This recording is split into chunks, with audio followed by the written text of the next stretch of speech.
Well, happy birthday ngayon kay Jed Gueco. So, hindi na kita babatiin ng advance. Ngayon na lang kasi alam ko naman talaga yung araw ng birthday mo. So, isa lang yung wish ko sa'yo. Sana makapaglaro ka pa ulit. No, hanggat hindi sinasabi ng doktor na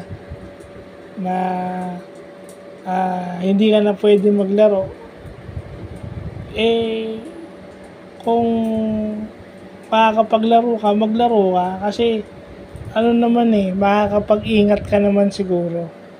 Natural injuries nangyayari yan Tsaka hindi dahil hindi lang naman sa basketball mo maano yan, sa ibang bagay mas matututo kang mag-ingat at sa lahat ng gagawin mo mapag-iisipan mo, yan ang importante. Ngayong mas matanda ka na ng isang taon, sana maging mas maingat ka, mas maging critical ka sa pag-iisip.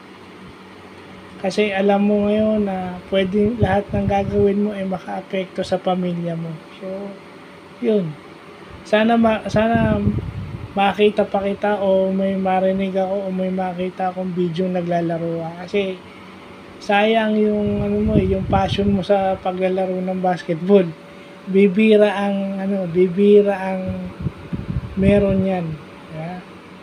Not an, 'Di ba, doktor na pwede naman magpa-second opinion Tsaka meron namang player talagang nakakabalik sa injuries. Wala ka pa namang 40, wala ka pa naman sa edad ko para sabihin tigil ka na maglaro, di ba?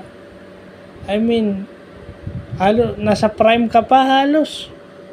Bata ka pa para masabi mong tumigil ka sa paglalaro.